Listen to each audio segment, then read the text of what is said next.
Craving for you na pillow pakkana novel nuvu tripping on you na playlist vaipoyavu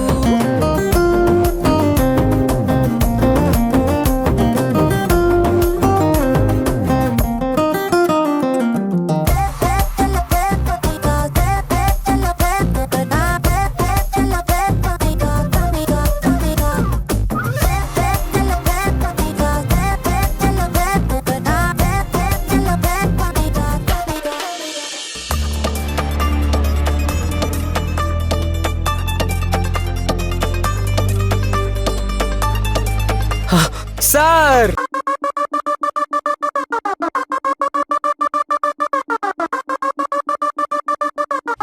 ఏమైంది మాధవ్ గారు? Sir ఆ అమ్మాయి మళ్ళీ వచ్చింది సార్. ఆ అమ్మాయి అంటే ఏ అమ్మాయి? అదే sir, flower bouquet I love you నాతో చెప్పింది కదా ఆ అమ్మాయి.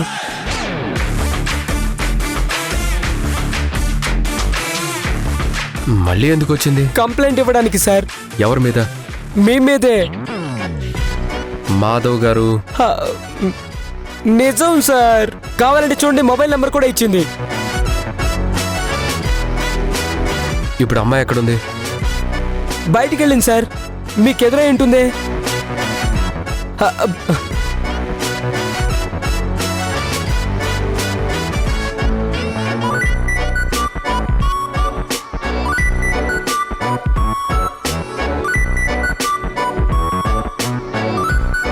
ఇక్కడ ఎవరు లేరు కదా? మళ్ళీ వెళ్ళిపోయినట్టుంది సార్. ఆ అమ్మాయి ఎవరో పోలీసుల మీద ప్రాక్టికల్ జోక్స్ వేస్తుంది. పాపం మీతోనే తను దాగుడు మూతలు ఆడాలనుకుంటుందేమో. కానీ మీ గురించి తనకి తెలియదు కదా సార్. అంటే నీ ఉద్దేశం? సారీ సార్, నా మాటలేం పట్టించుకోకండి. మీరు కూడా తన గురించి పట్టించుకోకండి. మరి తన కంప్లైంట్? మాధవ్ గారు చెప్తున్నాను కదా, తనేదో ఆట పట్టిస్తుందని. ఆ అమ్మాయికి ఒకసారి ఫోన్ చేసి వార్నింగ్ ఇస్తే సరిపోతుంది.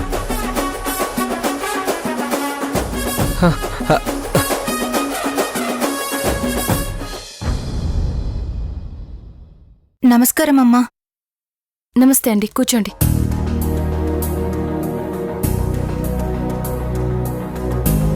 చెప్పండి, ఏమైంది? నా పేరు లత. నేను బస్తీలో ఉంటాను. కొన్ని సంవత్సరాల క్రితం నాకు నా భర్తకి పడక విడాకులు తీసుకున్నాం. అప్పుడు కోర్టు ప్రతి నెల నాకు భరణం ఇవ్వాలని ఆయనకు చెప్పింది. కానీ ఆయన కొన్ని నెలల నుండి నాకు భరణం ఇవ్వట్లేదు. ఆయనకి డబ్బు సర్దుబాటు కాలేదేమో, ఆయన తర్వాత ఇస్తాడు. ఇంకొక నెల వెయిట్ చేసి చూడండి. అప్పుడు కూడా ఇవ్వకపోతే మనం యాక్షన్ తీసుకుందాం. ఆయన దగ్గర డబ్బు ఉంది, కానీ ఇవ్వడం లేదు. అడగడానికి వెళ్తే కొట్టాడు. చూడమ్మా, ఈ దెబ్బలన్నీ అవే.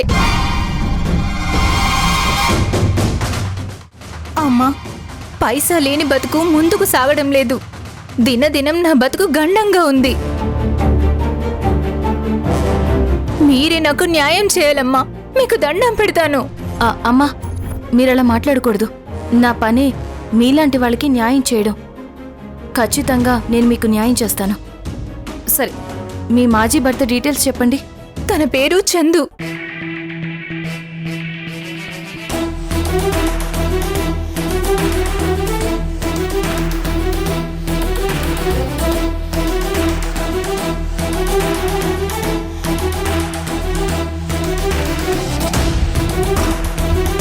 మీరేం దిగులు పెట్టుకోకండి. నేను ఈరోజే కేసు ఫైల్ చేస్తాను. రేపే మీ మాజీ భర్తకు కోర్టు నుంచి నోటీస్ వెళ్తుంది. మీకు రావాల్సిన డబ్బులు వెంటనే వస్తాయి. చాలా థ్యాంక్స్ అమ్మా. ఒక ఆడదని కూడా చూడకుండా మిమ్మల్ని కొడతాడా? అసలు తనకి బుద్ధి లేదా? లేదంటే తాను ఏం చేసినా ఎవరు ఏం చేయలేరని ధైర్యమా? అమ్మా, మీరేం బాధపడకండి. తనకి బుద్ధొచ్చేలా నేను చేస్తాను. మిమ్మల్ని కొట్టినందుకు అతని మీద కేసు కూడా పెడదాం. కేసులవి వద్దమ్మా. అతని నుంచి నాకు డబ్బులు ఇప్పిస్తే చాలమ్మా. తనకి భయపడుతున్నారా? మీ వెనక నేనున్నాను. మీరు ధైర్యంగా ఉండి కేసు పెట్టండి. మిగతాదంతా నేను చూసుకుంటాను. అమ్మా, ఆయన శిక్షించాలని నా ఉద్దేశం కాదు. నాకు న్యాయం జరిగితే చాలు. అతనికి శిక్ష పడితేనే భయం ఉంటుంది, మీకు న్యాయం జరుగుతుంది. నన్ను క్షమించమ్మా. ఈ కేసులు కాకుండా మీరే ఆయనకు 4 మాటలు చెప్పి ఇంకోసారి ఇలా జరగకుండా బుద్ధి చెప్పండమ్మా.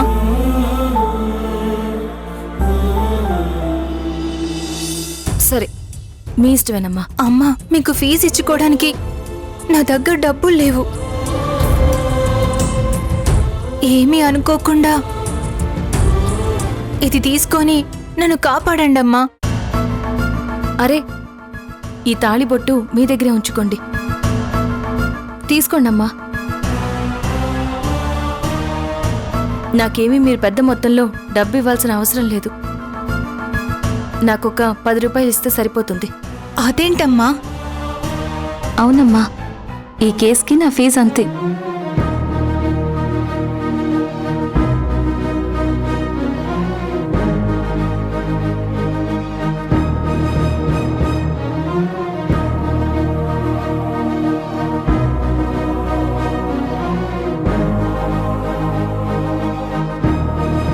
చాలా సంతోషమమ్మా. మీరేం కంగారు పడకండి, ధైర్యంగా ఉండండి. నేను చూసుకుంటాను. సరేనమ్మా, ఉంటాను.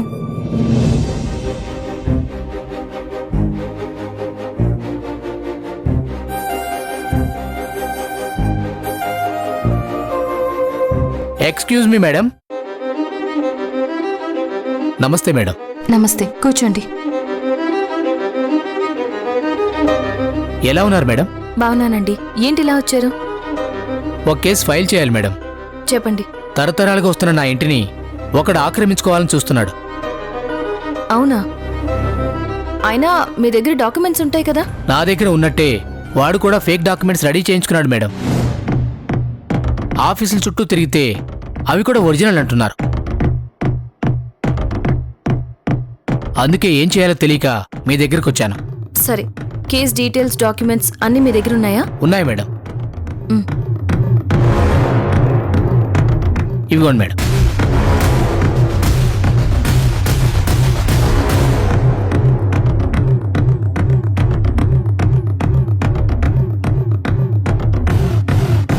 ఓకే అండి, నేను వెంటనే అతని మీద కేసు వేస్తాను. మేడం, మీ ఫీజు 10 రూపాయలే కదా? కాదు, 10,000. సరే మేడం, అలాగే మేడం. తీసుకోండి మేడం. సరే, నేను కేస్ డీటెయిల్స్ అన్ని స్టడీ చేసి మీకు కాల్ చేస్తాను. Okay madam. మీరు బయలుదేరండి. Thank you madam. ఉంటాను. అదేంటక్క, ఇతని దగ్గర 10,000 తీసుకున్నావు, ఆమె దగ్గర 10 రూపాయలు తీసుకున్నావు? ఈ ఝాన్సీ అందరిలా కాదు రాణి. అందరూ కేసుని బట్టి ఫీజు వసూలు చేస్తారు. నేను క్లయింట్ స్థాయిని బట్టి తీసుకుంటాను. అయినా మన పోరాటం డబ్బు కోసం కాదు, అందరికీ న్యాయం జరిపించాలి, ముఖ్యంగా పేదవాళ్ళకి. 10 రూపాయలు కూడా తీసుకోకుండా ఫ్రీగా చేయొచ్చు కదా, ఇంకా బాగుంటుంది. అలా చెయ్యొచ్చు, కానీ ఫ్రీగా చేయించుకున్నావనే గిల్ట్ ఫీలింగ్ వాళ్ళకు ఉండకూడదు. అందుకే ఆ 10 రూపాయలు తీసుకుంటున్నాను. అంటే నువ్వు పేదవాళ్ళకి 10 రూపాయల లాయర్ అన్నమాట. అంతే మరి. డబ్బులిచ్చే పొజిషన్ ఉన్న వాళ్ళ దగ్గర ఎక్కువ ఫీజు, లేని వాళ్ళ దగ్గర తక్కువ తీసుకుని బ్యాలెన్స్ చేయాలి. నువ్వు చాలా గ్రేట్ అక్క, చాలా మంచిదానివి.